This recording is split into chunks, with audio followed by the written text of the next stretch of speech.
Halo teman-teman, bertemu lagi di channel saya Bob Syahaan. Pada kali ini kita akan belajar tentang membuat kertas kerja 10 kolom pada perusahaan jasa.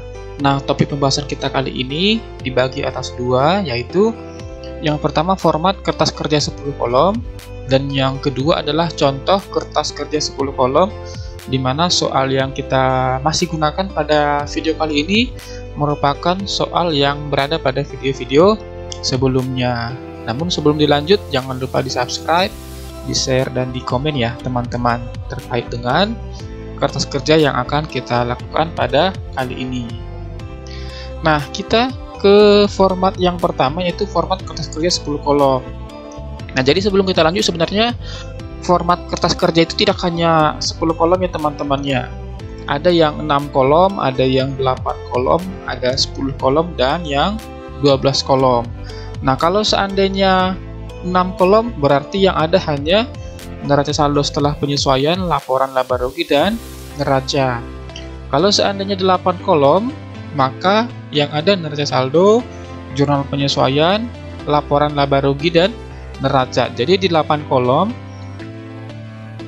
neraca saldo setelah penyesuaian tidak ada ya teman-temannya. Kalau 10 kolom seperti yang akan kita buat kali ini, yaitu neraca saldo, jurnal penyesuaian, neraca saldo setelah penyesuaian, laporan laba rugi, neraca. 10 kolom maksudnya yang mana gitu ya. Jadi 10 kolom yang dimaksud adalah ini debit kreditnya 1, 2, 3, 4, 5, 6, 7, 8, 9, 10. Nah, ada juga yang kertas kerja 12 kolom. Kalau 12 kolom maka ada tambahan satu lagi di sini. Setelah laporan laba rugi ada laporan perubahan ekuitas. Jadi tergantung kebutuhan. Nah, pada kali ini kita akan membahas 10 kolom. Nah, formatnya seperti ini. Nama perusahaan, kertas kerja, periodenya kapan, nomor di sini adalah bukan nomor 1 2 3 ya, tapi nomor referensi, nomor akun. Nomor akun di video sebelumnya kita sudah bahas. Nah, nama akun dibuat berurut sesuai dengan urutan nomor akun. Kemudian ini ya, neraca saldo sampai dengan neraca, kemudian debit kreditnya. Dan dipastikan bahwa nanti setiap debit kredit angkanya harus sama. Ini ada saya kasih warna. Debit kredit neraca saldo harus sama, jurnal penyesuaian debit kredit harus sama, total neraca saldo setelah penyesuaian debit kredit harus sama. Sedangkan untuk laporan laba rugi dan neraca ini secara umum tidak sama. Terkhusus laba rugi, kenapa tidak sama? Ya, namanya laba rugi. Kalau seandainya sama berarti perusahaan tersebut break even point, tidak untung, tidak rugi. Jadi kan diharapkan ada laba ya. Bagaimana maksudnya laba? Nah, kalau seandainya laba, otomatis saldo di kredit ini lebih besar di debit. Artinya adalah saldo pendapatan kan di sebelah kredit ya teman-temannya. Artinya jika pendapatan lebih besar daripada beban, maka hal itu disebut dengan laba. Namun sebaliknya, jika ternyata saldo di sebelah debit lebih besar daripada saldo di sebelah kredit, itu artinya bebannya lebih besar dari pendapatannya, maka perusahaan tersebut masuk ke dalam kategori rugi. Nah, kita langsung saja ke contoh kertas kerja. Ini ada kesalahannya teman-teman ya. Ini contoh kertas kerja 10 kolom. Nah, ini formatnya ya teman-teman ya. Kita buat PO Bob kertas kerja 31 Januari 2001 menggunakan kertas kerja 10 kolom. Ini ada 1, 2, 3, 4, 5, 6, 7, 8, 9, 10. Nah, nomor dan nama akun di sini ini diperoleh dari neraca saldo pada bulan Januari, ditambah dengan akun-akun yang muncul pada saat dilakukan jurnal penyesuaian. Nah, kalau kita lihat di sini, beban penyesuaian peralatan sampai dengan akumulasi penyusunan kendaraan ini muncul karena dilakukan jurnal penyesuaian. Jadi artinya apa? Nama-nama akun yang ada di kertas kerja ini bersumber dari neraca saldo dan jurnal penyesuaian. Nah, neraca saldo ini tinggal kita copy ya. Kalau teman-teman kemarin kita sudah membuat Setelah dilakukan jurnal umum, kita posting ke buku besar, kemudian kita susun neraca saldo. Nah, neraca saldo yang kita masuk tersebut langsung kita copy paste ke sini, angkanya persis sama. Nah, kemudian jurnal penyesuaian ini adalah kita ambil datanya dari jurnal penyesuaian yang sudah kita lakukan di video sebelumnya. Nah, juga dipastikan teman-teman seperti yang saya bilang tadi, debit kreditnya harus sama. Misalnya yang pertama ini ada perlengkapan kredit. Nah, berarti harus ada debit 200.000. Apa itu? Nah, ini ada beban perlengkapan debit 200.000. Kemudian asuransi dibayar di muka kredit 100.000. Maka debitnya di sini adalah beban asuransi. Nah, hutang usaha ada kredit 1.500.000, debitnya ada beban gaji. Nah, kemudian akumulasi penyusutan peralatan ada kredit 500.000, debitnya adalah penyusutan peralatan 500.000. Kemudian akumulasi penyusutan kendaraan kredit 450.000, beban penyusutan kendaraan 450.000. Oh ya teman-teman, saya lupa memberitahu bahwa ini saya ya dalam ribuan rupiah ya, karena kalau saya buat lengkap 200.000 seperti itu kolomnya tidak muat, jadi saya hilangkan 3 angka nolnya. Nah, setelah kita memasukkan angka neraca saldo dan jurnal penyesuaian, kita menghitung neraca saldo setelah penyesuaian. Ya, ini teman-temannya. Artinya adalah jika debit bertemu dengan debit, maka dijumlah. Jika debit bertemu dengan kredit, dikurang. Nah, kalau kredit bertemu dengan debit, maka di sini akan kita kurangkan. Sedangkan kalau bertemu kredit dengan kredit di sini, maka kita totalkan. Kalau tidak ada pasangannya, ya langsung saja kita ambil angkanya. Nah, kas 63875, piutang 5.000, perlengkapan debit 500 dikurang kredit 200, sisanya 300. Sewa dibayar di muka 6.000, asuransi dibayar di muka debit 1.200 dikurang 100, 1.100. Iklan dibayar di muka 1.000. Peralatan 7.500, kendaraan 3.000. Ini 3.000 ya teman-teman ya. Angka di sini sudah sama, ini ada kesalahan. Kemudian tanah 10.000. Hutang usaha 17.650 ditambah 1.500, maka 19.150. Kemudian pendapatan diterima di muka 10.000.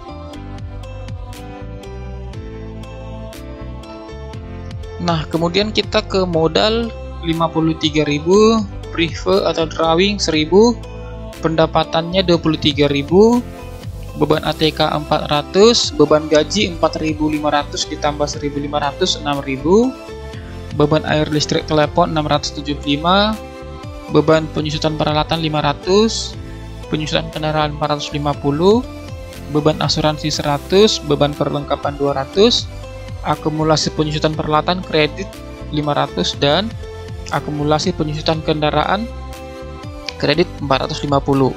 Nah, kalau kita total angkanya sudah sama, yaitu 117.100. Nah, setelah selesai menghitung ini, maaf ya teman-teman, ada kesalahan lagi. Ini saldo neraca saldo setelah penyesuaian. Udah benar ya, sorry. Nah, kita masuk ke laporan laba rugi. Ini tadi yang maksud saya ya. Ini jadi saya singkat NSSD, neraca saldo setelah disesuaikan, karena tidak cukup kolomnya. Nah, setelah kita melakukan entry di neraca saldo setelah disesuaikan, kita masuk ke laporan laba rugi. Nah, akun yang masuk ke dalam laporan laba rugi yaitu hanya akun pendapatan dan beban. Nah, kita cek di sini ada pendapatan 23.000. Kita isi ya. Jadi angkanya bukan lagi dari neraca saldo dari jurnal penyesuaian, tapi angkanya sudah dari neraca saldo setelah disesuaikan. Karena angka yang ada di neraca saldo setelah disesuaikan ini bersumber dari neraca saldo ditambah dengan jurnal penyesuaian. Nah, langsung saja 23.000. Beban ATK-nya 400, beban gaji 6.000, air listrik telepon 675, beban penyusutan peralatan 500, beban penyusutan kendaraan 450, beban asuransi 100, beban perlengkapan 200. Kita total. Maka bebannya adalah 8.325, sedangkan pendapatannya ada 23.000. Nah, dalam hal ini berarti perusahaan memperoleh laba. Kenapa laba? Karena pendapatannya lebih besar dari beban. Labanya berapa? Kita kurangkan 23.000 dikurang 8.325, maka hasilnya 14.675. Nah, kita masukkan ke total beban di bawahnya ini, sehingga kalau kita total angkanya sudah balance. Nah, kalau nanti seandainya perusahaan rugi, maka selisih tersebut kita masukkan di bawah pendapatan dia, menambah pendapatan di sini ya teman-teman ya. Jadi sekali lagi, jika perusahaan laba, maka selisihnya dimasukkan di kolom beban, di kolom debit maksudnya ya. Sedangkan jika perusahaan rugi, maka selisihnya dimasukkan ke dalam kolom kredit. Nah, kemudian kolom yang terakhir adalah kolom neraca. Kolom neraca diisi adalah harta, utang, dan modal. Nah, kita masukkan angkanya, kita peroleh dari angka neraca saldo setelah disesuaikan. Kas 63875, piutang 5.000, perlengkapan 300, sewa dibayar di muka 6.000, asuransi dibayar di muka 1.100, iklan dibayar di muka 1.000, peralatan 7.500, kendaraan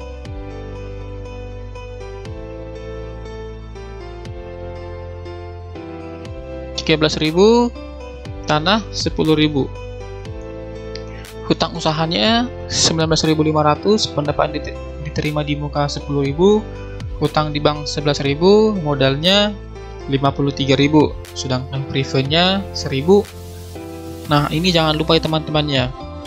Akumulasi penyusutan kendaraan peralatan 500, akumulasi penyusutan kendaraan, ini tadi peralatan, ini kendaraan ya, 450. Nah, kalau kita total, maka kita peroleh hasil bahwa kolom debit lebih besar dari kolom kredit. Nah, dari sini juga ketahuan bahwa perusahaan memperoleh laba. Nah, di dalam kolom neraca, jika perusahaan laba, maka selisihnya kita masukkan di kolom kredit. Sedangkan jika perusahaan rugi, selisihnya kita masukkan ke kolom debit. Nah, itu yang pertama ya teman-temannya. Jadi saya ulang sekali lagi, langsung mulai dari laporan laba rugi. Jika perusahaan laba, maka pada laporan laba rugi selisihnya dimasukkan ke kolom debit, dan pada kolom neraca selisihnya dimasukkan ke kolom kredit.